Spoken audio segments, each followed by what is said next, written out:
Hi, Michael Tobian with the Utah Live Events Industry Association. We would like to thank our Utah legislators and economic leaders for working hard to not only keep us safe during the COVID-19 pandemic, but to support our industry through it. It's been difficult to describe the emotional and financial toll this last year and a half has been on the event industry. My company, Utah Live Bands, worked long and tireless hours in 2020. However, the workload that we were engaged in was in handling the flood of event cancellations and delivering groceries and basic needs to the full-time musicians and performers in our industry, many of which were destitute. Currently, Utah is recovering very well from these economic challenges. However, much of the event industry is still being devastated. While we were glad to hear from Governor Cox that unemployment in Utah sits at around 3%, Visit Salt Lake has reported that our industry lost 12,500 jobs just last month. In March, the Center for Exhibition Industry Research revealed that all but 2% of originally scheduled events were canceled, a decline worse than the recession of 2009. Also, the travel and hospitality industry represents 65% of all American jobs lost in the last year. Our industry is currently experiencing a completely different business environment than all others in this great state. We are looking at a summer where people are starting to consider doing their weddings again and doing their events again.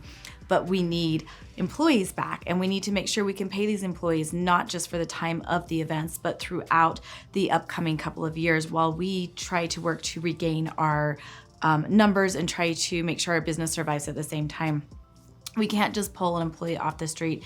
It needs to be someone that has worked with the client from almost the beginning of hiring us all the way until the end of hiring us. So that is definitely one thing that we are facing a challenge is it's a chicken and egg game with our employees. We need the employees, but can we continue to pay the employees with still being down, way down compared to 2019? We typically use this time of the year to prepare for our busy season, which is, holiday parties and events. It's hard to plan and prepare for that when you don't know what's going to happen because a lot of our customers, our clients, are a little bit worried about scheduling and planning something when they don't know that things are going to be open and allowed to happen. Last year they all had to cancel.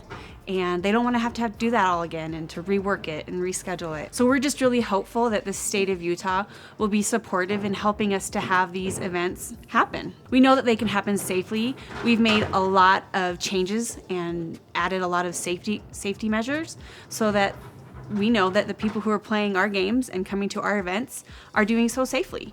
And we know that we can do that. So we're just hopeful, like I said, that the state of Utah can support that and can help us to get the word out that it's okay to get together and to have a good time. And a lot of us are re-looking now at how do we downsize in order to make it through the next couple of years. And so this doesn't just affect us, but it affects multiple people in the industry. And so we definitely are looking at some issues that we need help funding with in order to make sure that we can survive, that we have our employees in place in order to survive, and that we can still execute and bring destination events to Utah, which again brings millions and millions of dollars into the Utah economy. We appreciate the Governor's Office of Economic Opportunity and our state and county leaders for implementing programs like Shop in Utah, Utah Live Events Grant, the 2021 Impacted Small Business Catalyst Grant, and others. We're encouraged by other potential opportunities being discussed, and the Utah Live Events Industry Association is here to help. We hope that you'll take advantage of our knowledge of the industry and willingness to help facilitate economic opportunity to such an important part of Utah's economy.